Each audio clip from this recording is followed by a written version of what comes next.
Good evening, everyone. Thank you for joining us for the FSA ID night and financial aid overview. We'll get started shortly. I still see some people in the waiting room, so let me let them all in and then we can get started. My name is Counselor Mr. Harris. I am a counselor. I'm a 9th and 11th grade counselor this year at Bullard High, but we do have our 12th grade senior counselors here with us that will be answering questions in the chat. So as we go through the presentation, please, if you have any questions, just ask it in the chat and one of our other counselors will be able to help you answer any questions that you might be having. Towards the end, after we walk you through the FSA ID process, we will have a FAQ and walkthrough and like a Q&A at the end. But during the presentation, please ask your questions in the chat and we will be sure to answer all of your questions.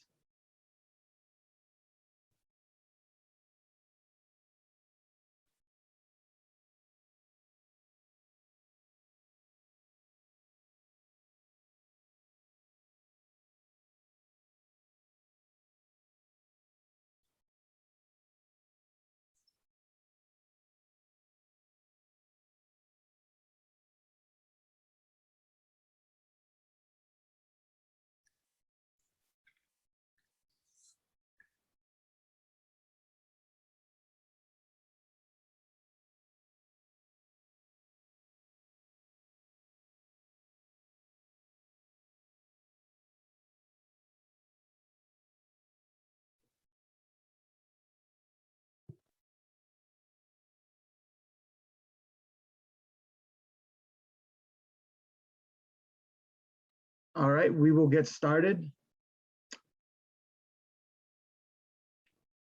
Like I said, my name is Counselor Mr. Harris. I am a 9th and 11th grade counselor at Bullard High School, where we'll be going through the FSA ID and financial aid overview this evening.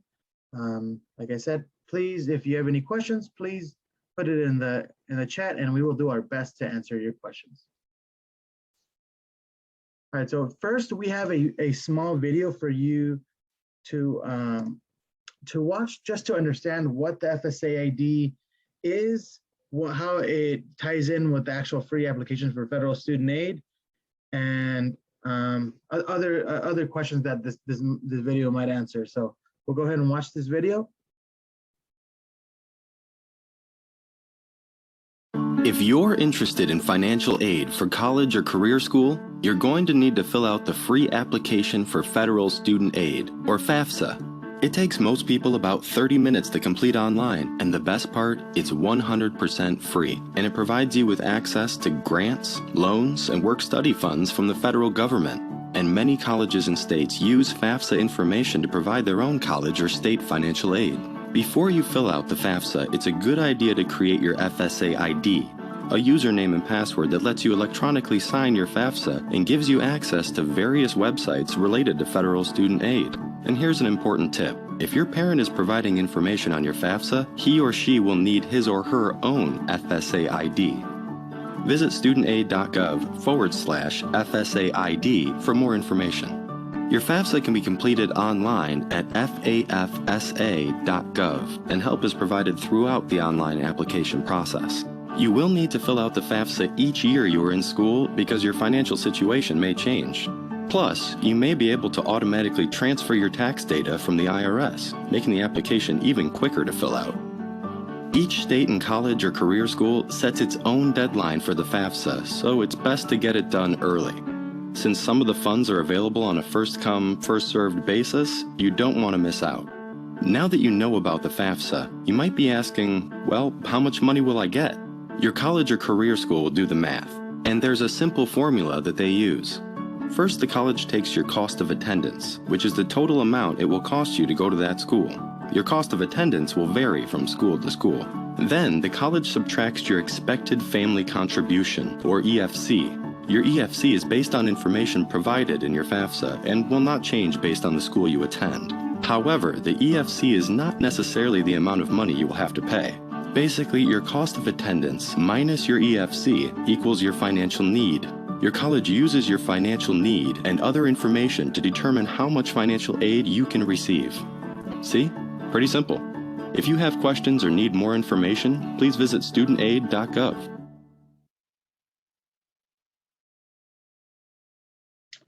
All right, we'll keep going with our presentation. So what is the free application for federal student aid? The free application for federal student aid is, the nickname is, the acronym is the FAFSA. Who fills this out?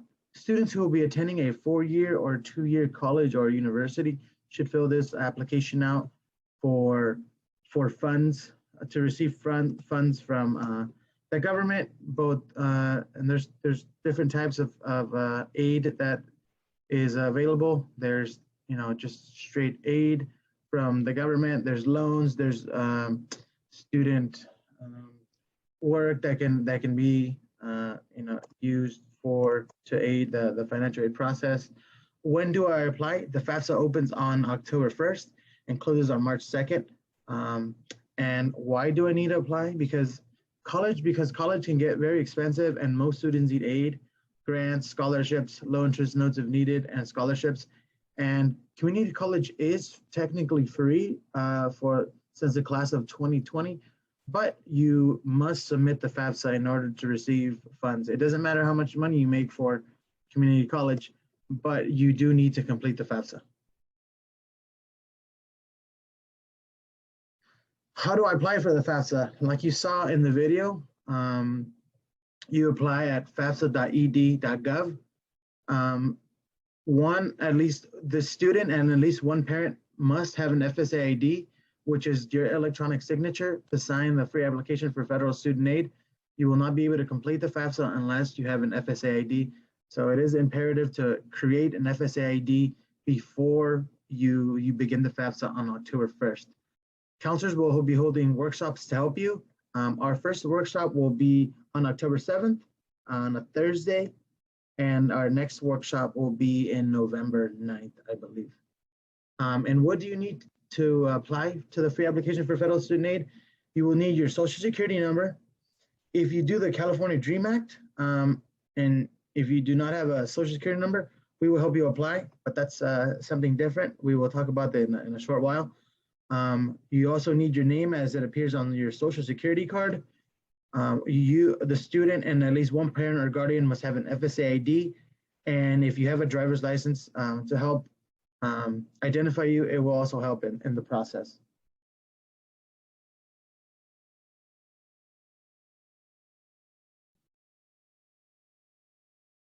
All right, so for those individuals who are completing the California DREAM Act, if you do not possess a social security number, you will complete a California DREAM Act application. And the link to that will be provided by your counselor and in future workshops. But if the first bullet point does apply to you, you do not possess a social security number, then you do not have to create an FSA ID. The FSA ID is solely necessary if you will be completing the FAFSA. If you are completing the California DREAM Act application, you will not need to complete a California FSA ID for the free application for federal student aid. We will have a California DREAM Act and FAFSA application workshop in October and November to help you with this application. So once again, if the first bullet point applies to you and you do not possess a social security number, you do not have to create an FSA ID. This workshop tonight is solely for those individuals who will create an FSA ID. So you're more than free to stick around, but you do not need to create an FSA ID if you will be completing the California DREAM Act application. All right, so what is the FSA ID, or the Federal Student Aid ID? Your FSA ID is an electronic signature used to sign the free application for federal student aid, or the FAFSA. You and your parent, you as a student, and your parent or guardian will need the following information to create your FSA ID. You will need your social security number, full name as it appears on your social security card, your date of birth, and you all also need to create a memorable username and password and complete challenge questions and answers so you can retrieve your account information if you forget it. If you do, once again, if you do not have a social security number, you will be filling out the CADA, or the California DREAM Act application. You will not need an FSA ID for that application. One other thing that we'd like to point out is attention parents and guardians. If you already have an FSA ID due to having a college student or having a previous college student already in college, you do not need to make another FSA ID. You'll be signing with the same FSA ID for all your current and future college students. So if you already have, let's say, a sophomore or a senior, somebody else or that recently went to college, and you created a FSA ID for them, you created for yourself to sign their FAFSAs, you will not need to create another one. It will be the same FSA ID that you use to fill out and electronically sign their FAFSAs. So once again, if you already have one, you do not need to create another one. That one is yours. It is your personal electronic signature. You just need to remember your username and your password. All right, now I will pass it over to a senior counselor, my financial aid partner. Her name is Mrs. Laura Rowe, and she's gonna go through how to fill out the FSA ID. It will be a FSA ID walkthrough. So please follow along as we guide you through creating an FSA ID. This is not a long process. And once again, if you have any questions, please drop them in the chat, and our other counselors will do their best to answer your questions.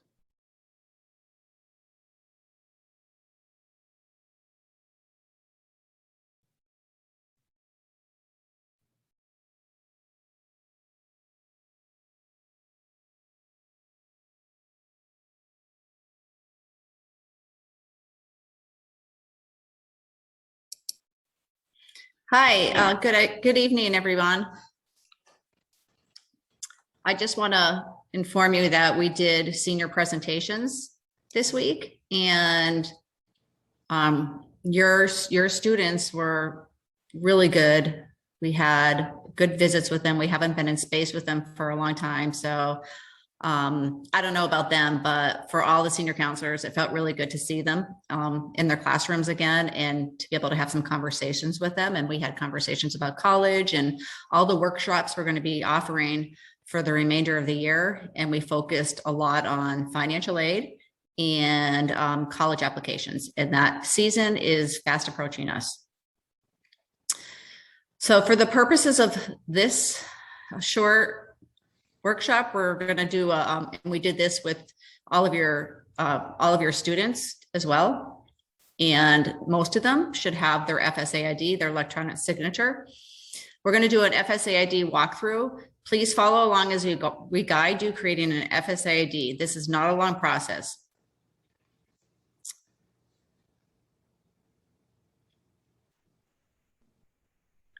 So to create your FSA ID or your electronic signature, you just need to put into your search bar or Google, just a simple Google FSA ID.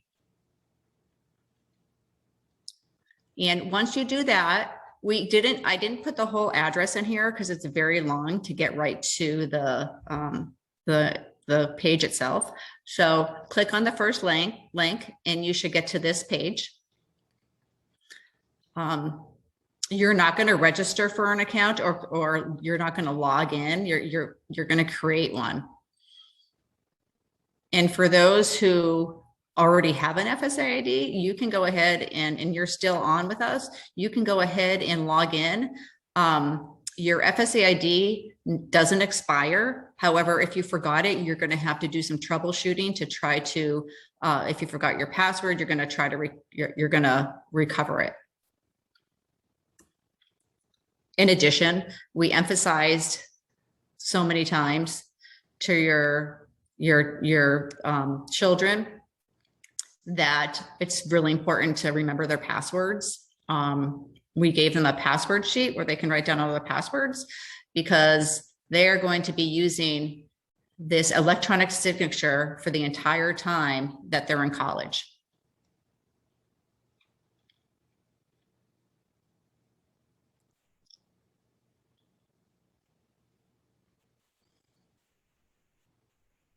Okay, you can go ahead, Mr. Harris.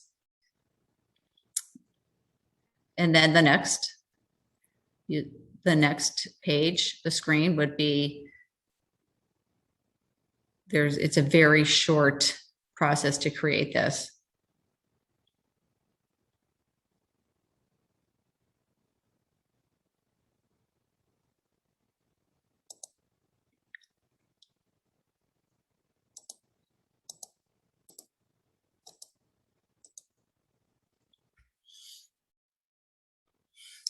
So for the password, the username and the password, they're particular about the characters you want to use. So there's little question marks next to each box, and they'll tell you exactly what they want for characters.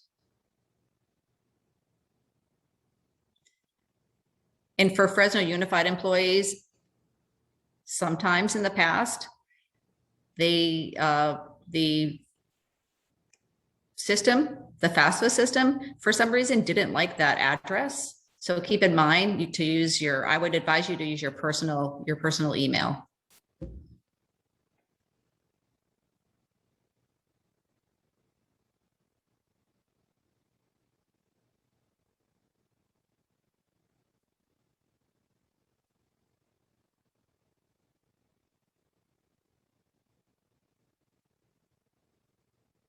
The next page, self-explanatory, is your mailing address.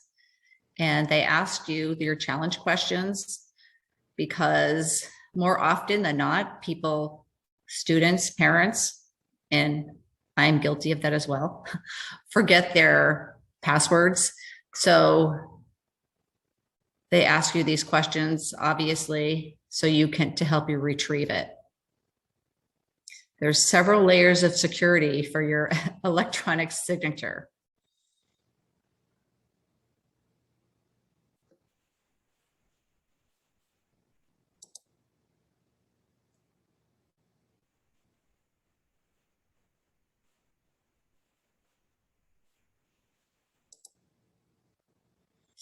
And then again, after the challenge questions, more layers of security in case you forget your password.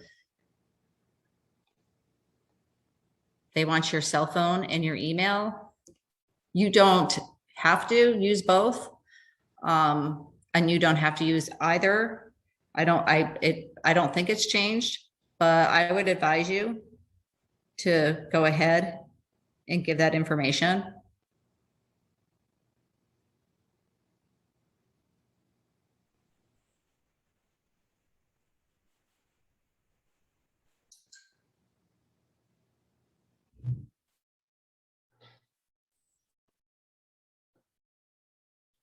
You're going to get to the end.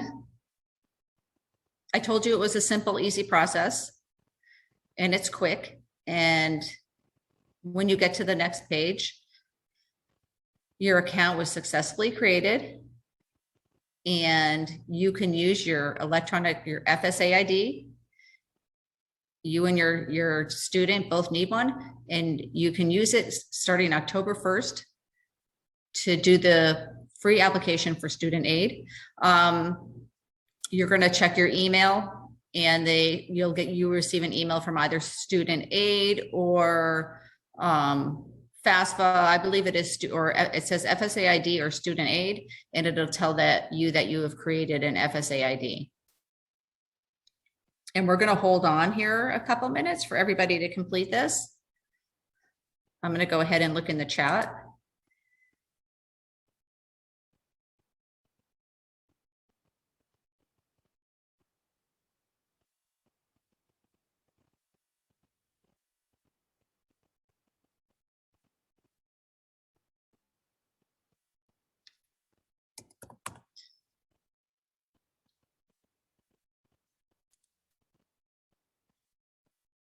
So I have a question that is a really good question. I'm going to share it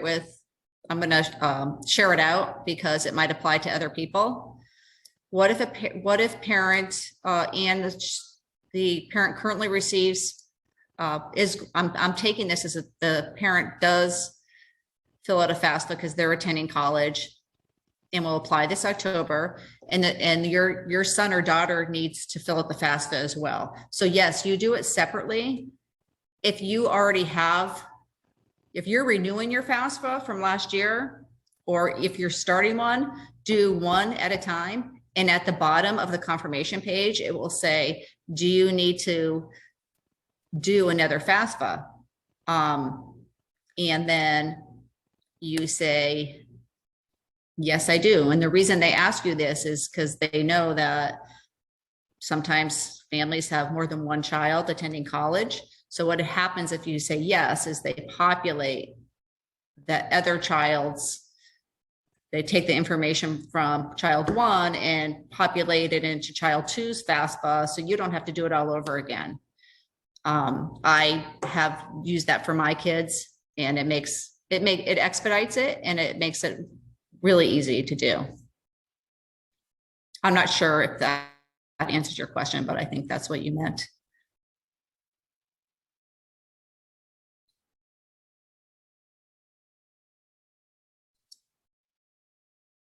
So I have another question. I'm not sure if it's been answered, my counseling colleagues.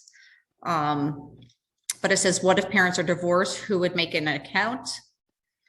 The parent who makes more money? That's a really good question. So if the parents are divorced, what FAFSA says is it's the one who the student lives with more than 50% of the time. That is the parent who is going to make the FSA ID. But you use your own judgment on that as far as who is going to do the FAFSA, but only if you are divorced, only one parent will do that. You're welcome, Margot. Okay, Mr. Harris, I think everybody understands how to make the FSA ID.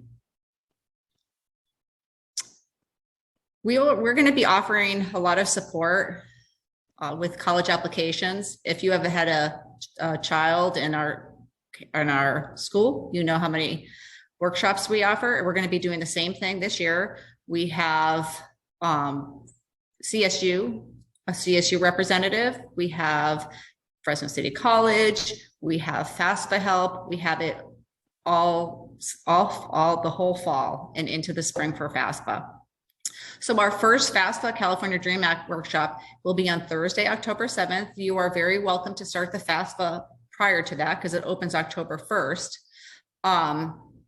However, we will have another Zoom meeting, and we already sent this information to your students' email. We will send that out to you as well.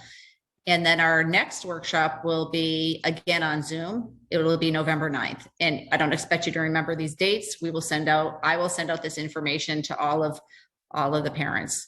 If you need individualized help, if you have a special situation that's a little tricky, please reach out to your senior counselor or reach out to me, Mrs. Rowe or Mr. Harris. We'd be more than happy to either have a Teams meeting with you or have you into our office to give you that individualized help that you will need. Starting October 5th, there will be lunchtime help for FAFSA, California Dream Act, and college applications in the counseling office. So the senior counselors every Tuesday and Thursday will be in our offices available to help with any application you need help with.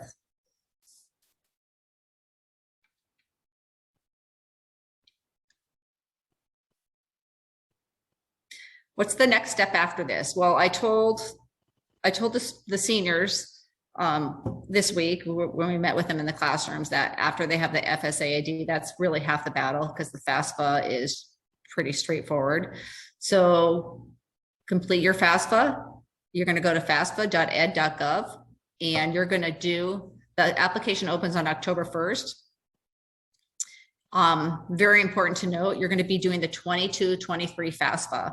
And what I told our seniors to do is, how do they know when they're a freshman in college, what FAFSA to do? I said, just think of it as you're going to do the FAFSA for the next year you're entering. So the next year you're entering college is 2022. The reason I'm making a big deal of this is because it happens all the time where students do the wrong year FAFSA. And it's really understandable. It doesn't make sense. but you're going to do the 22, 23 FAFSA, and you're going to use your 2020 taxes.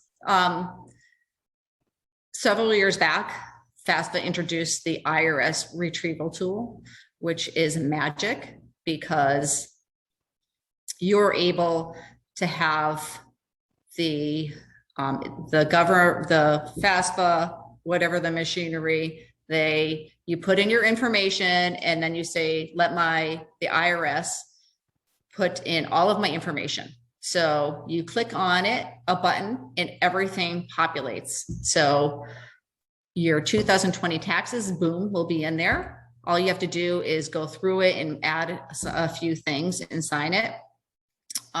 It's very nice that they added that. So I like it a lot, but it doesn't mean that you have to use it. It's called the IRS retrieval tool. And if your student worked in 2020 and they filed, they're going to have to do that as well.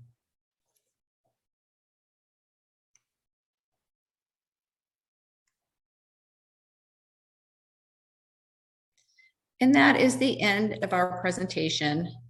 And we are here to answer any questions. I'm going to look in the chat box one more time.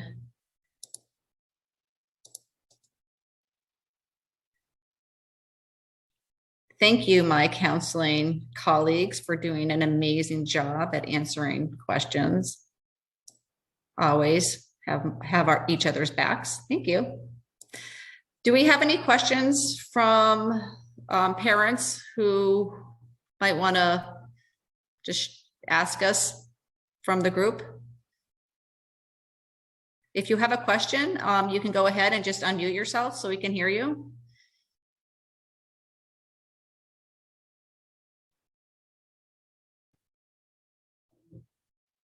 I see something in the chat.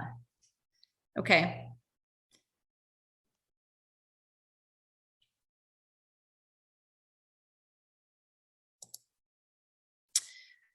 Okay, so there's Angelica, you already answered this one, I think. Oh, are 2020 or 2019 taxes different? I'm not sure what that. So you're going to be using your 2020 taxes for this application. If my mom did an FSA ID from over 10 years ago and forgot the username and password, would she have to create a new one? No, do not create a new one. You're going to have to, if she does not have her password, you're going to have to go and recover the password. When you go in, you're going to log in. And when you log in, you're going to say, I forgot my password. Sometimes when you've done it so long ago, it's not easy to retrieve it.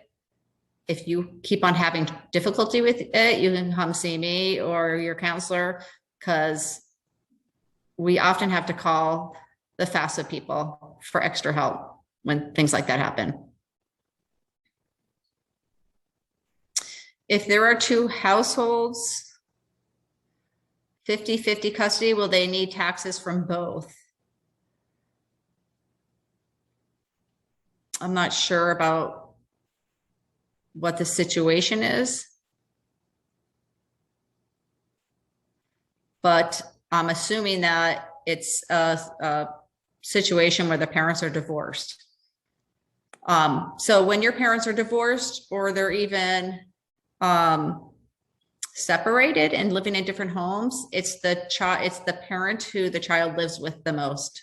But it's 50-50 custody, then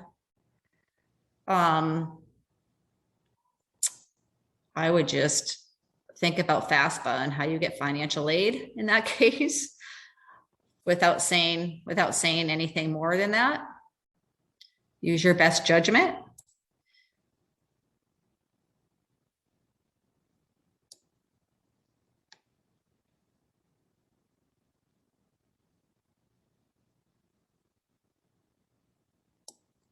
And if you fill out a FAFSA or a California Dream Act application and you're really not sure,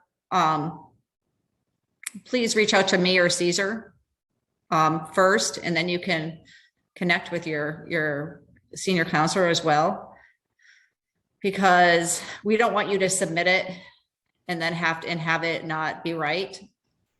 We are certainly, and then have to go back and then fix it, because that's they run you in circles. I'll just say that much. But yeah, so reach out to us and we'll help you. There's another question I saw a little while back. It says, I applied to the FAFSA application last month. Do I need to reapply for after 10/1? So you probably did the 21-22 FAFSA, which is for this current school year. For next school year of 2022 to 2023, that will officially open on October 1st. So yes, you will need to apply to that school year, because that school year is not open yet. It opens on the 1st of October for current seniors. So in that situation, nothing is so wrong that you can't, it's not irreparable, and just go ahead and you're just going to have to fill out a 22-23 FAFSA. So Marty, you had some good practice, and thanks, Ms. Haro, for answering that as well.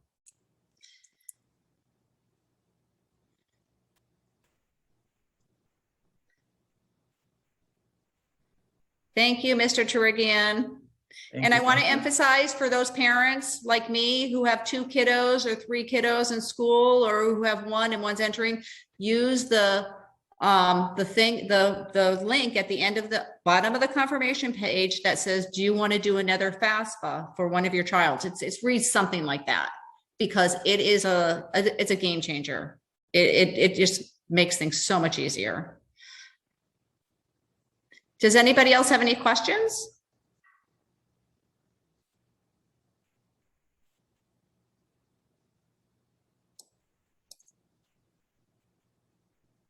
Okay, so if everybody's done, then we were going to end this, and we can't wait to meet with you again to get this application done. Oh, there's another message. Tuna. Would a parent get more aid if they make as much as the other? Okay, would a parent, so our Crystal is, I'm thinking that, sorry, would a parent get more aid if they make as much as the other? And she clarified with don't make. Would a parent get more aid if they don't make as much as the other? Okay. So I think, I'm just going to say that the more money that you make, the less your child's going to get.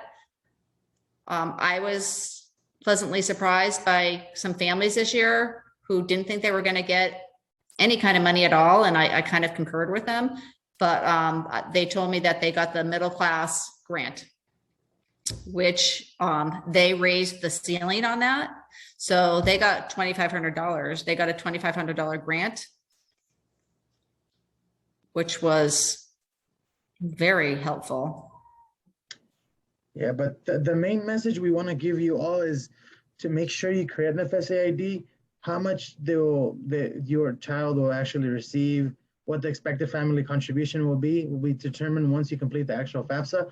But bare minimum, if your child and you help, sign the FAFSA with your FSA ID, they will at least get free community college. So it is really important to create FSA ID just so you're prepared to complete the FAFSA starting on October 1st. Because if you complete it, and for 4-year colleges, you might not get as much as you thought you were going to get. At least bare minimum, you will have a community college like Fresno City, Clovis, Reedley, Madera. You will have those colleges as your backup, and tuition will be paid for those colleges if you complete the FAFSA. So it is just really important to create your FSA ID now, so you are ready to sign the FAFSA when it opens up on October 1st.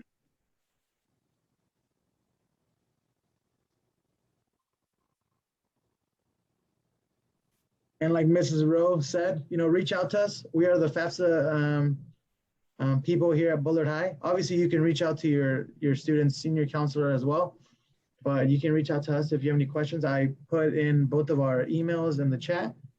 If you have any questions, make sure to email us, and we will be happy to meet with you.